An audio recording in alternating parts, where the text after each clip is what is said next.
In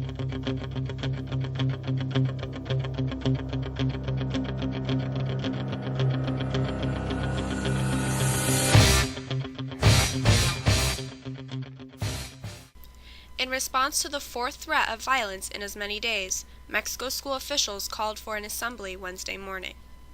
The latest threat, on Tuesday afternoon, led to the arrest of a 16-year-old Mexico high school student, who was later charged with endangering the welfare of a child, aggravated harassment, and falsely reporting an incident.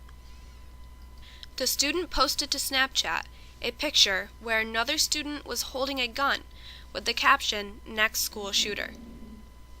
Mexico Superintendent Sean Bruno put the district on lockout shortly after 3:30, affecting dozens of athletes who already started their practices and other students who were working with their clubs. All students and staff were ushered to the gymnasium. Bruno also saw the need to hold the assembly in order to communicate information to the student body. I don't know that a lockdown or response in these situations is ever going to be fully comfortable. But I do want to thank everyone involved yesterday afternoon, because everyone cooperated. We all came in the gym. There were several state troopers here. They were all armed, and I felt that we were very safe. Bruno told students that the district will always take threats seriously. We're not here to talk about individuals. We're here to talk about situations and the incident yesterday. One of the lowlights of my career as an educator is seeing a student handcuffed and led out of here by police. I don't ever want to have to see that again.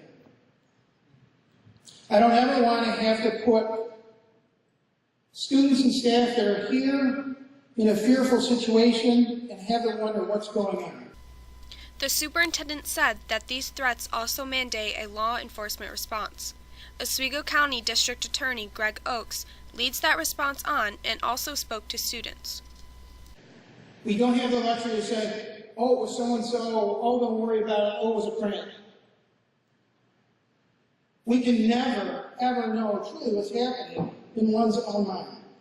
And until we can get in touch with that person and be with them and understand what's going on, we have to follow our safety procedures. And we will call the police every time they are part of our safety plan. The district attorney told students that his office takes any threat of school violence seriously. But we are going to prosecute that case just as we do every threat that comes from any student across this county. And we take it absolutely seriously. Oakes reminded students of the need for students to take an active role in reporting any behavior that could be deemed threatening. As Mr. Bruno alluded to, John, that message went out yesterday, anywhere from 20 to 30 people. One person thought enough to contact law enforcement and notify the school. One. Sitting in this gym today, I'm certain that people that received that Instagram, people who saw it and looked at it and thought it was a joke. You do not know your classmates as well as you think you do. You do not know your friends as well as you think you do.